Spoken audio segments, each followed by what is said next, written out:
cours des dernières décennies, des scientifiques du monde entier ont fait des découvertes montrant clairement qu'un concepteur intelligent est responsable de la création de l'univers. Beaucoup croient que l'univers tout entier est né à partir de rien, par hasard. Mais si vous y pensez vraiment, du rien ne pourrait pas faire naître l'univers, puisque du rien ne produit que du rien. Tout ce qui vient à exister se doit d'avoir une cause. Cependant, beaucoup croient qu'obtenir un système solaire comme le nôtre, avec une planète adaptée à la vie comme la Terre, ne serait pas si difficile. Mais de nombreux scientifiques désapprouvent cela et ont apporté des preuves accablantes soutenant leur position. Par exemple, beaucoup de forces dans l'univers sont équilibrées avec précision et permettent entre autres de rassembler la matière. Sans ces forces, les galaxies, les planètes et les étoiles n'auraient jamais pu se former. Un phénomène d'expansion et de contraction significatif a été observé pour de nombreuses étoiles. Elles passent d'un état de grande brillance à un état obscur, et ce, même en l'espace d'une année.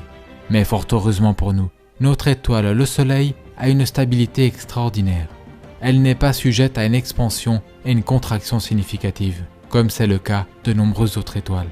Si l'expansion et la contraction du Soleil étaient comparables à ces autres étoiles, ce serait catastrophique pour la vie sur Terre. Certaines étoiles explosent violemment en supernova. Les débris de ces explosions sont appelés restes de supernova. Selon de nombreux évolutionnistes, ces débris devraient rester visibles à l'aide de télescopes durant des millions d'années. D'après des recherches scientifiques, des galaxies similaires à la nôtre font l'expérience d'une supernova tous les 26 ans en moyenne. Dès lors, si nous connaissions approximativement leur fréquence d'apparition dans des galaxies similaires à la nôtre, le nombre total de restes de supernova présents dans notre galaxie devrait nous donner une idée de l'âge de notre galaxie. En cherchant des restes de supernova dans notre galaxie, la Voie lactée, des astronomes en ont découvert un total d'environ 250 seulement. Donc, si une supernova se produit approximativement tous les 26 ans, comme nous le voyons dans ces autres galaxies, un total de 250 restes de supernova indique un âge d'environ 6500 ans pour notre galaxie. Ceci est presque identique à ce qui est indiqué dans la Bible lorsqu'elle traite de l'âge du monde. Un nombre aussi réduit de restes de supernova indique une galaxie extrêmement jeune, qui n'a certainement pas des millions ou des milliards d'années, mais plutôt des milliers d'années. Pour le dire autrement, si les évolutionnistes avaient raison à propos de l'âge de la Terre, nous verrions des dizaines de milliers de restes de supernova dans notre galaxie, et non pas environ 250. Pour que nous puissions exister sur Terre, notre Soleil se devait d'être une étoile d'une masse et d'une température aux proportions parfaites, ni trop chaud ni trop froid. Notre Soleil génère une quantité parfaite d'énergie pour qu'il y ait de la vie sur Terre. Le Soleil relâche plus d'énergie en une seule seconde que ce que l'humanité a produit durant toute son histoire. Si nous éprouvions une chute d'énergie solaire, ne serait-ce que de quelques pourcents, tous les océans se mettraient à geler. La Terre se trouve à la correcte distance du Soleil. Si la Terre était légèrement plus proche ou plus éloignée du Soleil, il ferait trop chaud ou trop froid pour que la vie puisse exister. La taille de la Terre est elle aussi adaptée, ni trop grosse ni trop petite.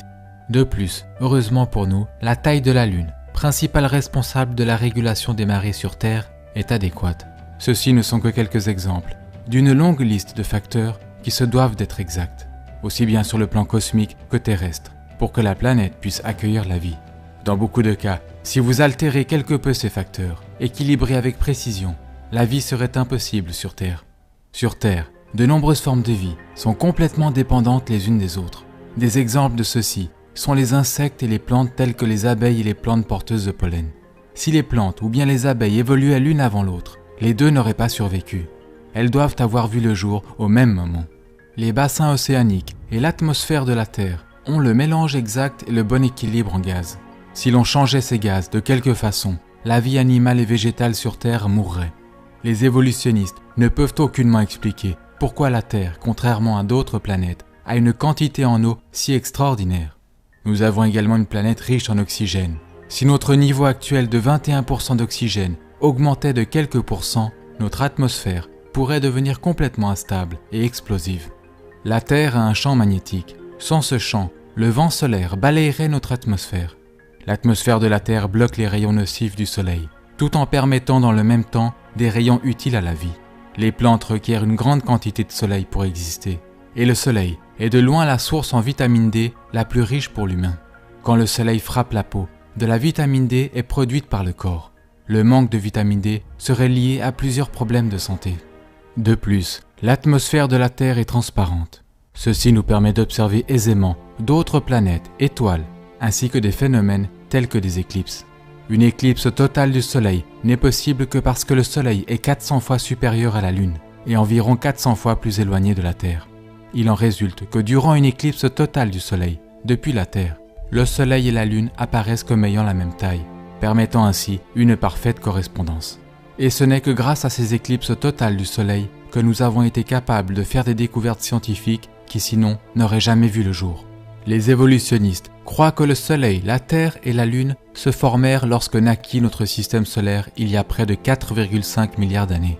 Mais la Lune s'éloigne davantage de la Terre chaque année. Donc, si la Lune avait été trop éloignée ou trop proche de la Terre au temps où les humains subsistaient, des observateurs sur Terre n'auraient jamais pu observer le phénomène d'une éclipse solaire totale. Ainsi, selon les évolutionnistes, l'incroyable spectacle qu'offre une éclipse totale du Soleil ne pourrait se voir que dans une minuscule fenêtre de temps dans l'existence du système solaire.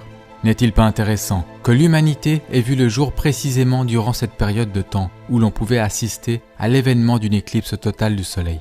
Un autre problème majeur pour les évolutionnistes est que la Lune aurait été extrêmement proche de la Terre par le passé.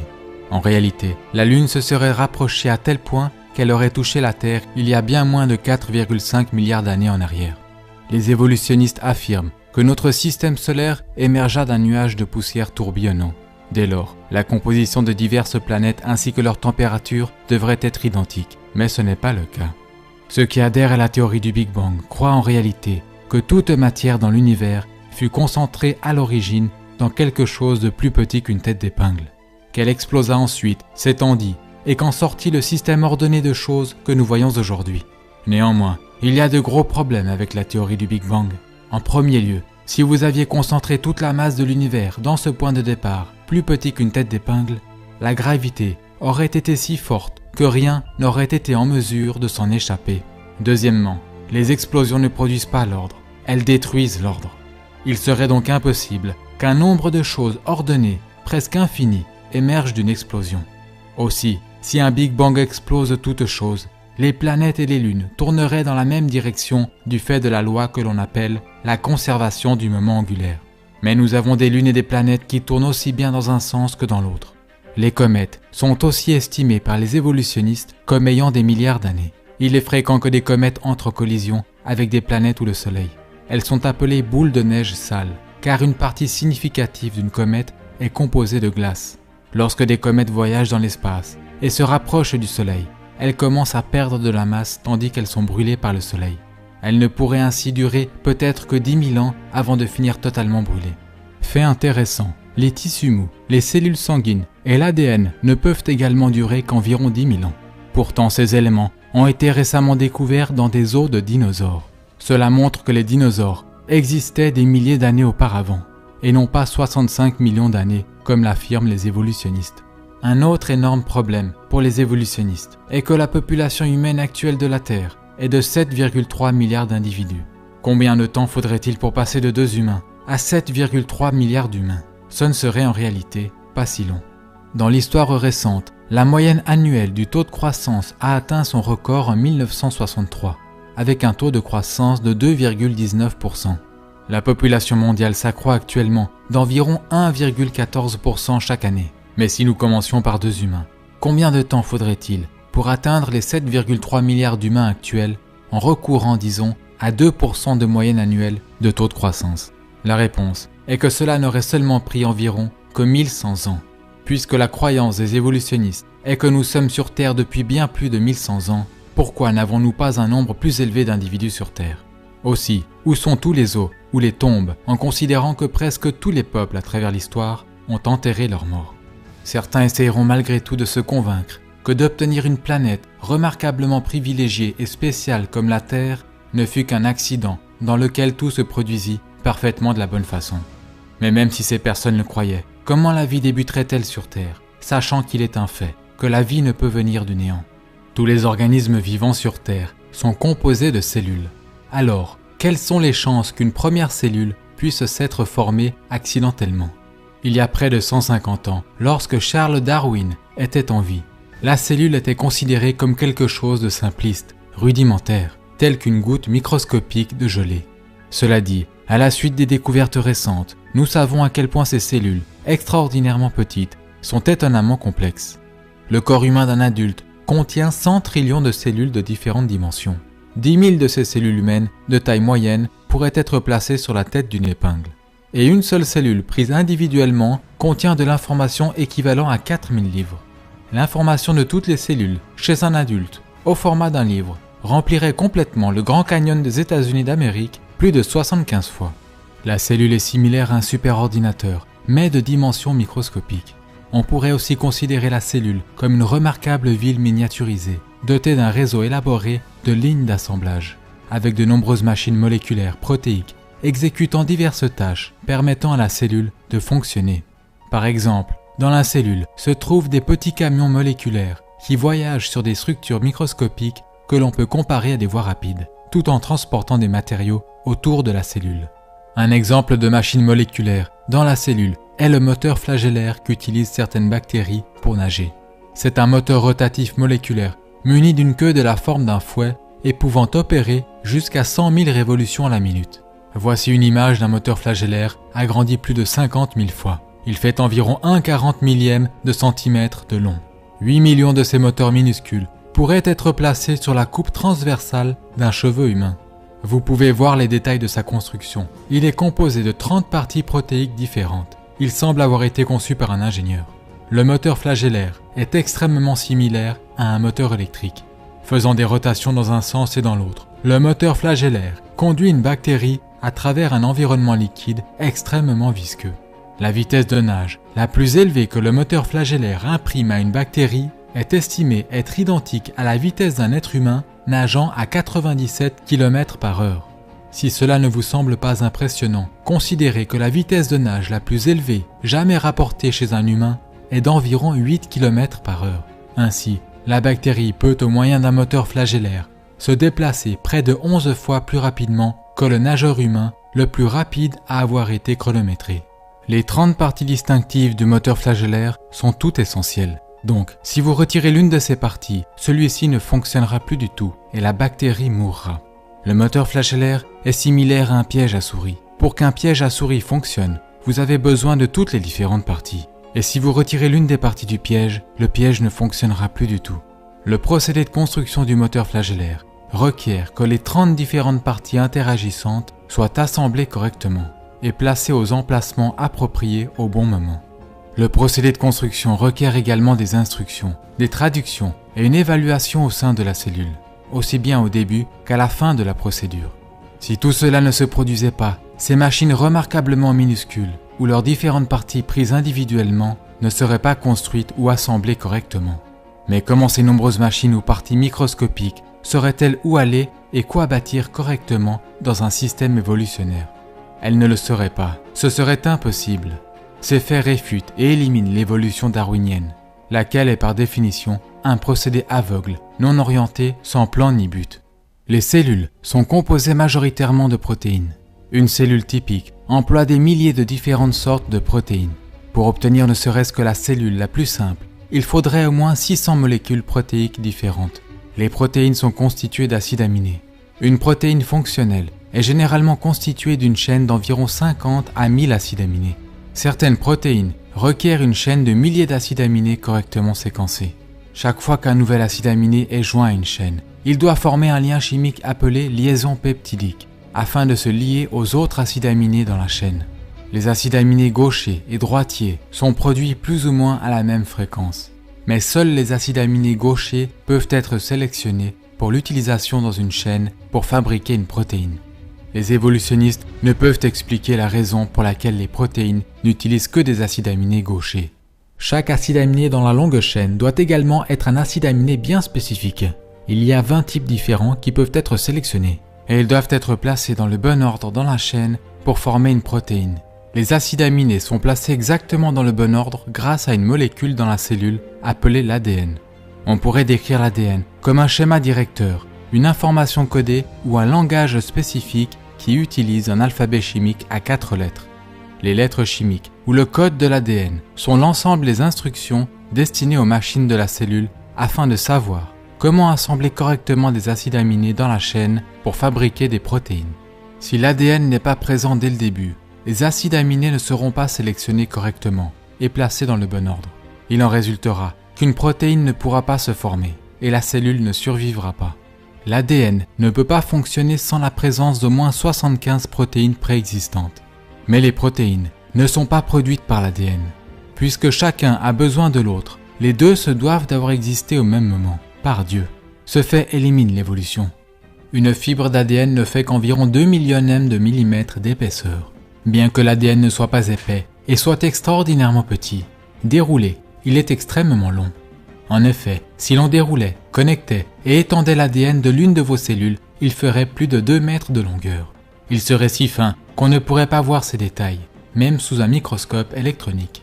Si tout l'ADN de votre corps était placé bout à bout, il s'étendrait d'ici à la Lune plus de 500 000 fois. Si vous preniez un ensemble d'ADN de chaque personne ayant jamais vécu et que vous le placiez sur une pile, il pèserait moins qu'une aspirine. Pourtant, la densité de stockage d'informations de l'ADN est plusieurs fois plus grande que la plus avancée des puces informatiques de silicium.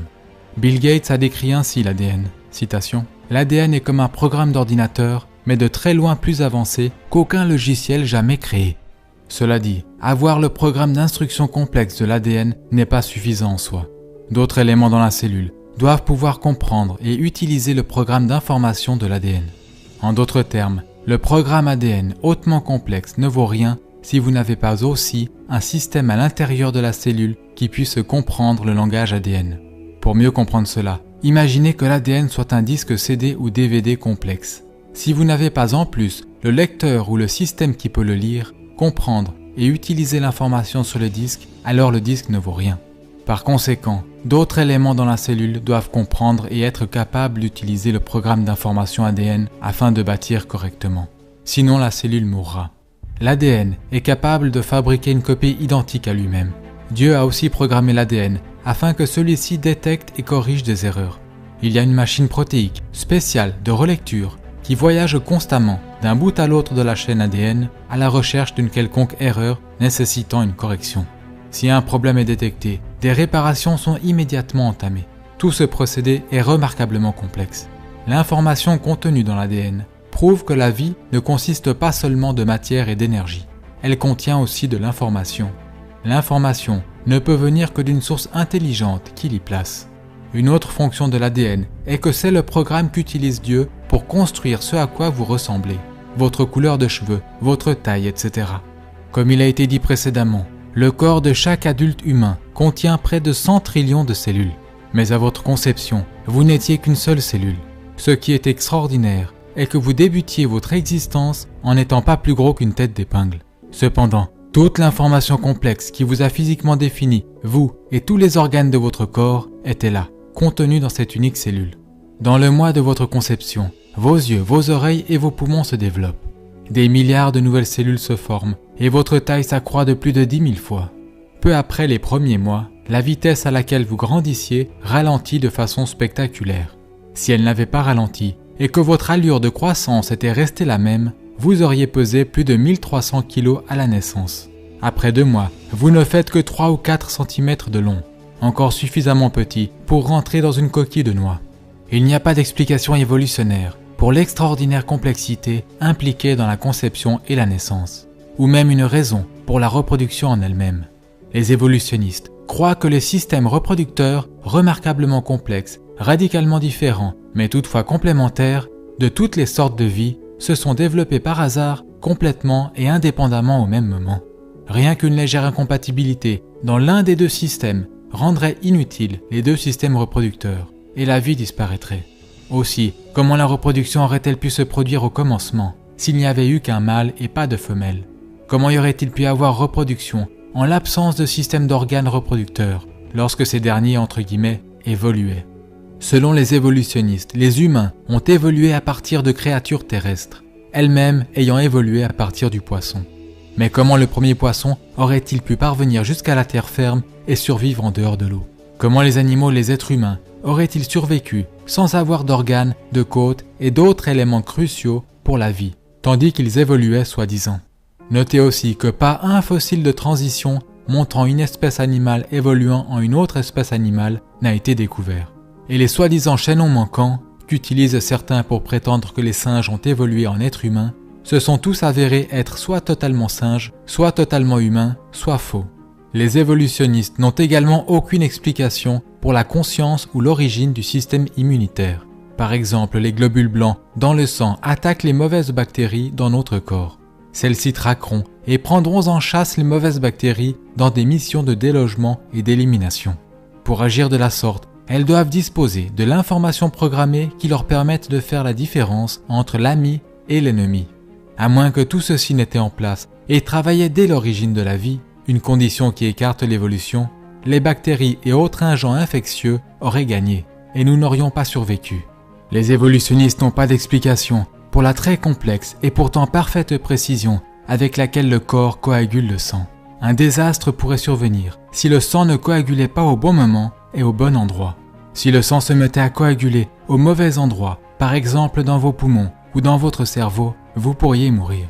Si le sang se mettait à coaguler trop longtemps, après qu'une quantité trop importante de sang ait été drainée ou que la plaie n'ait pas été entièrement recouverte, vous pourriez mourir. Si la coagulation sanguine n'était pas restreinte uniquement à la zone de coupe, tout votre système sanguin pourrait se solidifier. L'évolution n'a aucune explication pour la coagulation sanguine.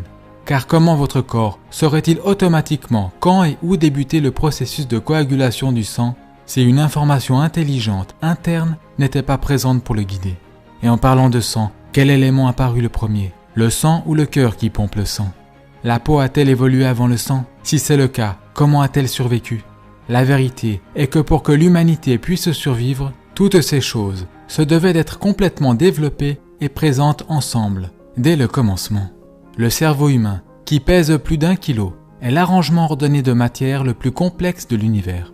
Le cerveau d'un humain adulte contient 100 000 milliards de connexions électriques. C'est plus que toutes les connexions électriques de tous les appareils électriques du monde. À l'arrière de votre globe oculaire se trouve la rétine. Elle fait moins de 7 cm². Pourtant, ces 7 cm² contiennent plus de 137 millions de cellules photosensibles, et toutes sont branchées au cerveau. L'œil humain peut se soigner tout seul et est auto-nettoyant. L'œil a également une mise au point automatique, permettant de distinguer des millions de couleurs. Si votre œil se décalait, ne serait-ce que d'1 degré, vous verriez double. Ces faits ne constituent qu'une partie des preuves qui démontrent que nous avons été créés par Dieu.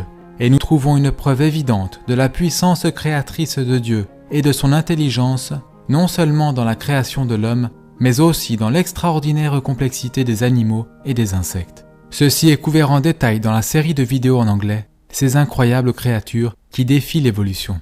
Certains croient que la complexité de la vie et de l'univers peut s'expliquer par la possibilité qu'une race extraterrestre l'ait créée. Mais croyez-vous vraiment que des extraterrestres aient le pouvoir de créer la Terre?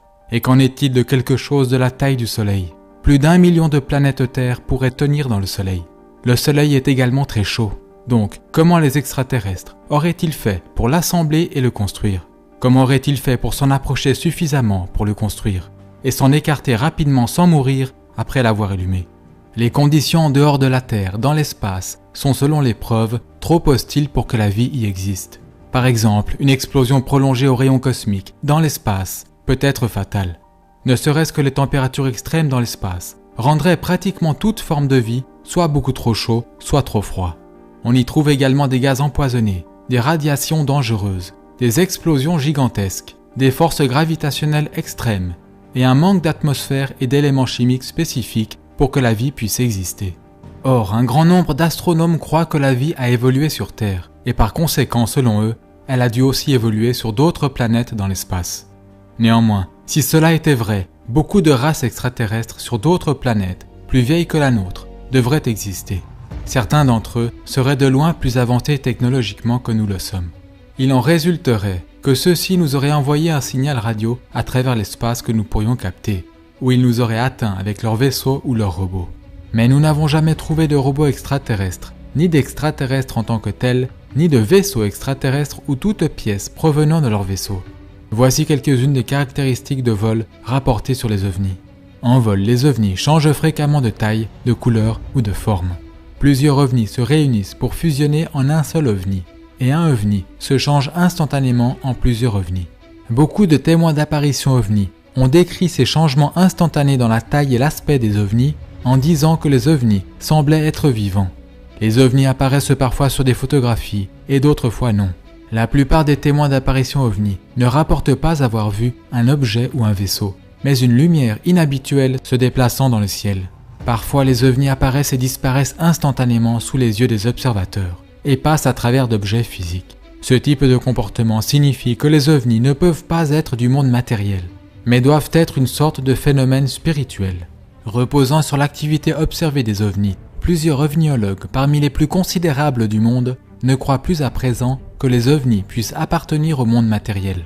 De plus, la plupart de ceux qui prétendent avoir été enlevés par des ovnis ne se souviennent entre guillemets de leurs soi-disant expériences qu'après avoir été placés sous hypnose.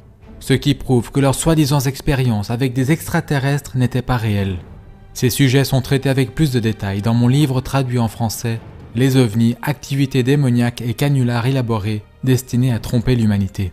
Si les extraterrestres existaient vraiment, il ne leur faudrait pas longtemps pour découvrir ce qu'ils doivent savoir à propos des terriens.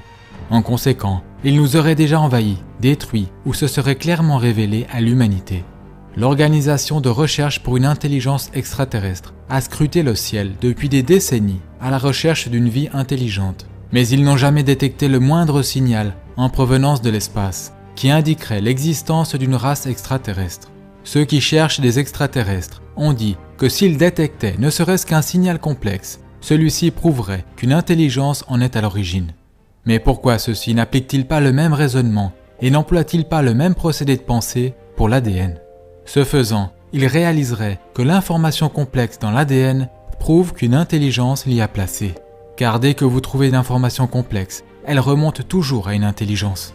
Le meilleur livre réfutant la théorie de l'évolution sous tous les aspects de la science, y compris des preuves scientifiques d'un déluge mondial, est le livre Au commencement du Dr Walt